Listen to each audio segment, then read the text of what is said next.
All right, then let's move down to our next franchise, and we'll be going with the Delhi Capitals. So the Delhi Capitals have currently played a grand total of 2 games. Uh, as I look at it, they've won one and they've lost one. So the first game against the Mumbai Indians, they won that, and then the next game against the Gujarat Titans, in a surprising turn of events, they lost that. So yeah, let's look at them. What's good about them? The first thing Yeah, that so one second, the first thing that shines out when you look at DC is the players that they're missing. Enrique Nortia, Mitchell Marsh, David Warner. Once they come back, that's just a different team, right? Because you've got arguably the best ever overseas batsman to play the Indian Premier League. Actually, no, I'd say AB de Villiers. Okay, second best. And then you go Enrique Nortia, arguably one of the best pacers in the world right now, if he's fully fit. He's fast, he's accurate, he's just going to demolish you. And then Mitchell Marsh, one of the world's best all-rounders at the moment. He's had a fabulous last couple of years. He's had a fabulous World Cup. And the Delhi side just looks completely different. And they're not looking quite too shabby right now as well. yeah, definitely. They've looked pretty solid so far.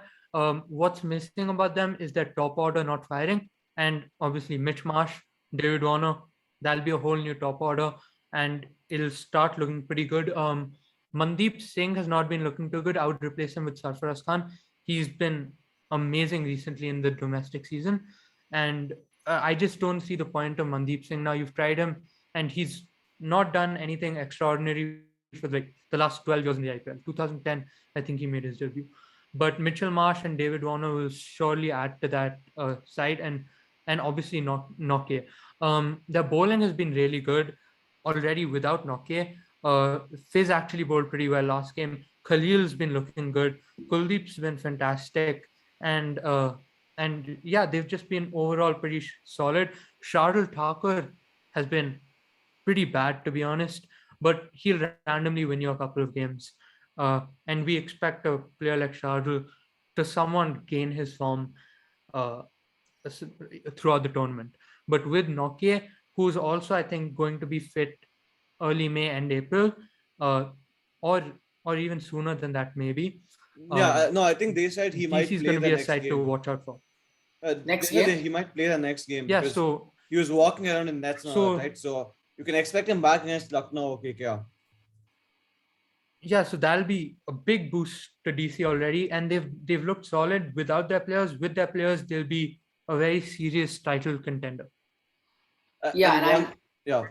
I'm Go ahead, interested to see how the batting lineup will be. I know they like playing punt at 4. So when Mitchell Marsh and David Warner, when the Aussies come back in, if they play Mitchell Marsh at 3, it'll be interesting if they try to like keep in try to play Mandeep Singh at 5 instead. They try to move him around, because I mean in the last match he sort of got some kind of start, but not really. So I think they might drop him, but it'll be interesting to see if they keep him in. Where they'll play him. If they play him at 5 behind punt, so it'll be then Prithvi Shaw, Warner, Mitchell Marsh, punt, and then Mandeep. Or I if would go Sarfaraz. sorry, I would go Sarfaraz.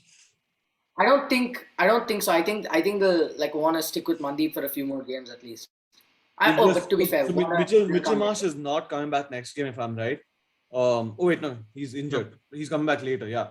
Yeah, So yeah, I'd but rather drop end of April again, I yeah. guess. So I'd rather drop Mandeep Singh and get Yash Dhul in. He he looked a different class than everyone when he batted the World Cup, and at that number 3 spot, he can be of some good to you as an anchor, because at the moment Tim Seifert's not looking his best, and neither is Prithvi Shaw.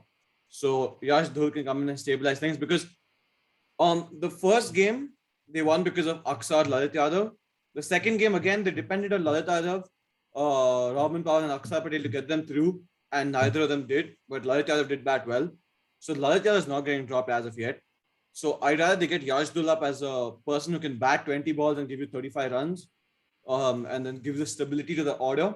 And then you get in and then when the players come in, you obviously make those changes fast, Okay, fast so and heavy. if Dhul is at 3, then are you saying punt at 4 and then Mitchell Marsh will play at 5? Mitchell Marsh is not playing as of yet. No, No, I'm saying when the Aussies come in. When the Aussies come, Yash Dhul won't play. Why will he play when the Aussies come? because there's a possibility No, if so like so then I don't see the point of bringing in Yashtul if he's not going to play when the Aussies come. I would bring in Sarfaraz because Sarfaraz can play down the order also. So I No, would rather but give a consistent no. run to a player. The thing is, the number 3 spot is a number 3 spot, and you're going to play a player there until Mitchell Marsh comes. And the player that No, plays in that, yeah. So see, wait, until listen. The until player Marsh that comes, plays in number 3 spot is going to get kicked out no matter what once Mitchell Marsh comes, because he, Lalit Yadav is playing. Lalit Yadav is going to stay, okay, because Lalit Yadav is playing well. So that means if you're taking a number 3 spot and moving him down, that means Lalit Yadav doesn't play. What that does is, one, it removes a bowling option for you. Two, you're removing a player who's playing well, and yeah, that's it. So whoever plays at 3 is just playing until Mitchell Marsh comes, and that player can be Yash Dhul because it's Yash Dhul's first season. Okay, getting 5-6 games in his first season is good enough. So he should just go for it. That's what Delhi should do. They should groom him like they did anyone else in the past, all the youngsters. And Ponting's the best man for that. Who else owns the number 3 spot? So yeah, that's Delhi. And if you take a look at their bowling, Khalid Ahmad's been doing really well. Kuldeep Yadav has been spinning webs around every single person who he bowls against. Aksar Patel, he's been decent, but he needs to up his game. And yeah, as you said, the fizz has been good. So all around, they're looking quite a solid team. Kuldeep Yadav is in serious contention of going to Australia. yeah, Delhi has some really has a really bright future. They have exciting young talent. Yashtul, as you mentioned, Kuldeep Yadav's fairly young, I guess. Sarfaraz Khan is young. They look pretty solid, and they'll only get better.